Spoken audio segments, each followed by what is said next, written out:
This machine here was called a jukebox. This machine here was called a jukebox. It was a musical machine. It was a musical machine. This and any other recordings I've done, especially the historical fact of it, has been directed to young people who were born after these things were gone. I find a lot of problems, especially to those people who are 48 years and above, who came across this thing. You find that every one good response from elderly people correcting me or even adding in points that I may have forgotten, you find 19 come out to annoy me, to show me that they know better than I. I've even told others that if you know, why don't you upload and then teach our young people about that? There is one whom I uploaded a video of 30 minutes, and he took 9 minutes after I had uploaded to come up with a story that he must have typed for 7 minutes. It shows that immediately I uploaded, he just decided to write something about me. Coincidentally, I don't know, the first few lines I read had something to do with what I had uploaded, but I didn't read everything. I just told him, why can't you also write and enlighten our youths about the past? Because he seemed to be more interested in pulling me down than joining me in educating the younger generation about the past. Now, jukebox was a musical equipment. It used to make music louder than your average music player in a house or in such a place. So it used to be in bars. It used to be in bars in urban areas. You ask me, why was it not in rural areas? I think there were only two reasons. One, jukeboxes were placed in a place where many customers would come and drink. So if you placed it in a rural area, very few people would come and play it. And since it was in high demand, they wanted it to be in a place where, let me give an example. You have a place where uh, it is played 3 times a day. Why can't they take it to a place where it is played 30 times an hour? That is an economic answer, isn't it? So that is one of the reasons. There was no need of playing it a place where people rarely used it. And the other reason was, of course, we did not have a machine that all of them used to use electricity. Now, without electricity in your place of business, it could not be placed there. Uh, there is something that I've always believed, that Wahindis, especially in Kenya, I don't know about other countries, our Indians were unfair, doing an unfair business, because when you had a bar and you had electricity and you had a large enough space, they would come to your place. You know, there were few jukeboxes. So when there were few jukeboxes and and you wanted them, if you became a bit clever or anything and you asked questions, they would just remove that jukebox and take it elsewhere. It was also arranged Coincidentally, that most of the times that in one trading center, those trading centers that had electricity, in one trading center there used to be only one. So if you start asking a lot of questions and there is a neighbor of yours who wants it, the Indian would just come, remove it and take it to the other bar near there. But as I said, it was very rare for trading center to have them because of two reasons. One reason is there were no enough people to play it, so it was not making money. And the other reason was very few trading centers had electricity. The size, the size of a jukebox, if I'm talking to a millennium or even a Gen Z who has never seen it, I would say that we have these today.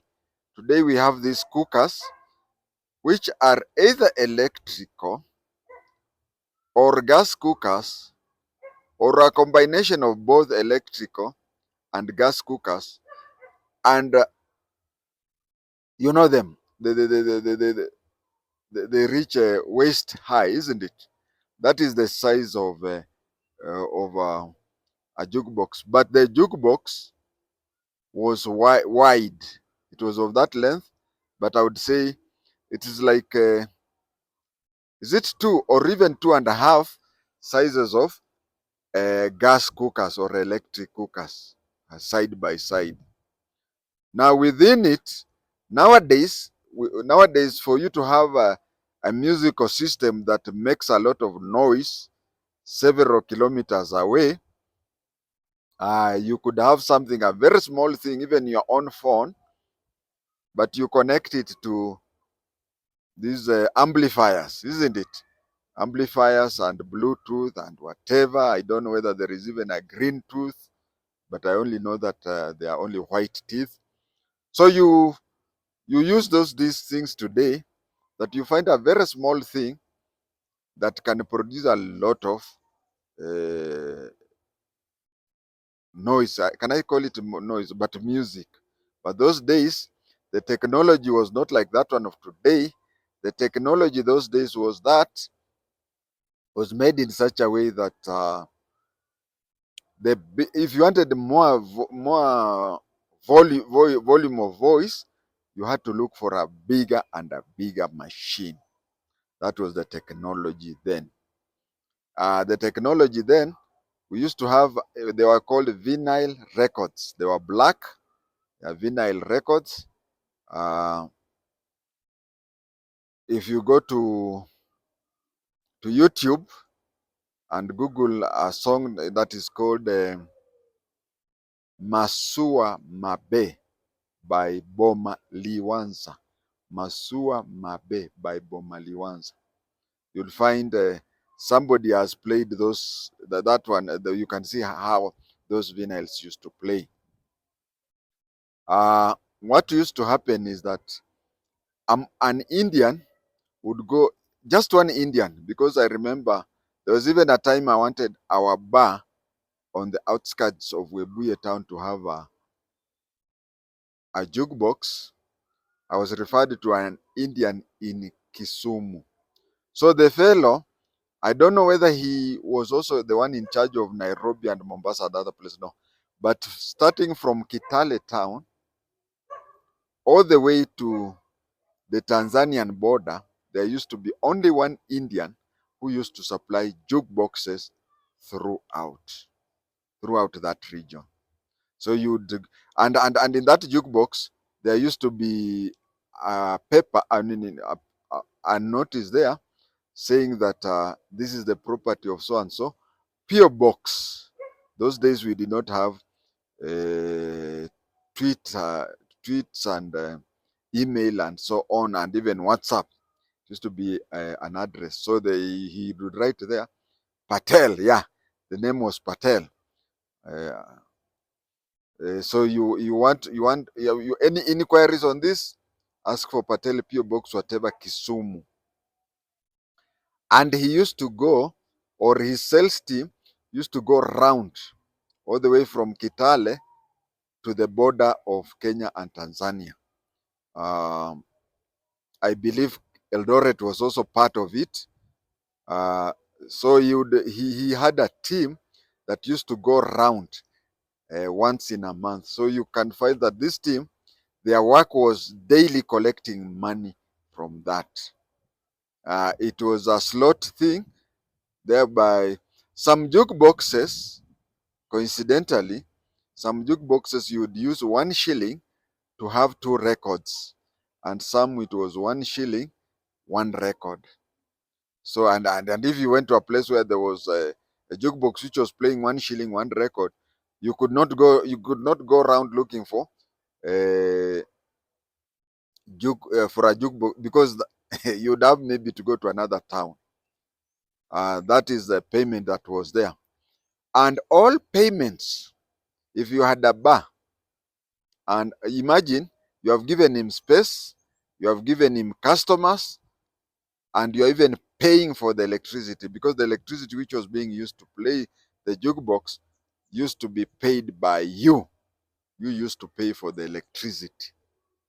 Uh, but him was just to place there, and people used to play that. And the records were placed in such a way that those days we used to have music, vinyl records, long records. A record that was like the one I've just said, Masua Mabe by Bomaliwanza. On one side there was part one, and on the other side was part two. So if you go to the YouTube and play Masua Mabe by Bomaliwanza, you'll find that when the record reaches the end, that Muzungu will turn the record on the other side. Now, jukebox, the vinyl records were placed in a, vinyl records were placed in a line. So it was circular. It was circular, like a packet of biscuits. Yeah, it was like a packet of biscuits. So if you are playing that song, it used to move from one side up to the other end and then come back. So if you wanted to play a song like Masua Mabe Part 1 and Part 2, it would play on this side, then go all the way and then come back. So you'd find that another drunkard would place his song there. That machine was so good, it was ahead of its time, such that you could place there records of up to 5, 6 times, and it will just have its memory that the time would reach and your record would play. But we used to have problems where your record is to play part two. It was to play part two, and it has to go all through. So you could sit there, surround, surround hold the jukebox in all hands, and prevent other people coming until your song played part two. Uh, People are good those days, because when they saw you doing that, they knew that you had requested for part two of a song, so they would not even interfere with you until it was over. I said the electricity, the barman, the bar owner pays. The nini. Now it was assumed, and it came out to be that in bars that had jukeboxes used to invite people. You as a bar owner, and that is what we did. We did not have electricity, so you had to look for a record player. You buy dry cells, or even use a vehicle, but you get what I'm saying. So you buy your own record player. You constantly buy records, and you constantly buy dry batteries to run that thing. But if you if you had that, the customer to just say uko na record inaitwa Baraka Mweshe this and this, tafadhali nicheze hiyo. So and then again it would also disturb you, because of most of the time you'd be the DJ. But jukebox used to be free. So all in all, people used to prefer jukeboxes because they used to make more noise than an ordinary record player, and so on and so forth. Now, as I'm about to finish the story of the jukeboxes, I want to, but please don't laugh. I want to remind you of when I was a recruit in GSU training school. There was a brother-in-law of mine, now deceased. He was called Kang'ethe. He was called Waithaka wa Kang'ethe. He was he used to work with the Kabete Dental Hospital, and whenever I used to go to visit him, I mean, I had a dental problem which I've never solved even up to today. But in GSU, for you to be given a weekend off, I used to have he made arrangements for me to be visiting. He made arrangements for me to be having each and every weekend to have an appointment at Kabeta, and they never treated me, because if they treat me, I would continue with the GSU. It's like a boarding school, but you see, boarding school is better than GSU training school, and even Armed Forces Training College. So I would just come every weekend and whatever. So one weekend in a bar along Moi Avenue, oh now yeah, nowadays it's called Moi Avenue. Previously it used to be called Government Road. So along Government Road, one time I was in a bar seated that way, controlling, and you see Kurutu, askari afande, everybody has to know that it's an afande and you are to control. I was in charge of there. I had a lot of money, and also we used to have a problem with jukeboxes, because you could play Mangelepa or Mazembe, Mangelepa and Mazembe, and then somebody from Kitui comes up with the Kalambia. Somebody from Kitui comes up with the Kalambia song, says, Chaloki nikinene natuende tekuasa nataiene tuchulu telesia kangolia kilimakini kyava unakasirika you are a recruit, GSU recruit. So, so to avoid Kalambia there in the middle of Mazembe or Mangelepa, you had to stay there. Then one day, that weekend when I had gone, I had somebody holding me at the back, tapping me at the back, and you see, recruit, you want everybody to know you are an afande. A person who has worked for the police force for 17 or 18 years would even be embarrassed if he's introduced in the public as a police officer. But here you are a recruit, and you have money, and you want people to know mkubwa yuko hapa. I had somebody tap my shoulder. Turning, I saw it was an instructor, an NCO from Embakasi, from GSU training school Embakasi. Hey, when I saw him, I turned one. Came to attention. The man was embarrassed. You know what he wanted to do was, I had sneaked. During my time, Form 5 and Form 6, so long as you had an ID, in some schools, you could even, so long as you had an ID, in some schools, you could meet your teachers in a bar na mnakunywa tu because you already have an ID, Form 5, Form 6. But in GSU, even if you are 24 years, because they used to take somebody from 18 to, I think, 24 or 22. Now, if you are 24 years and you are a recruit, you are not supposed to drink, not even a recruit. Even these police officers you see here, corporal, sergeant, whatever. If you are attending a course of an inspector and above, you are allowed, you even drink within the college. You stay in the mess, yeah. Officers MS and officers BMS.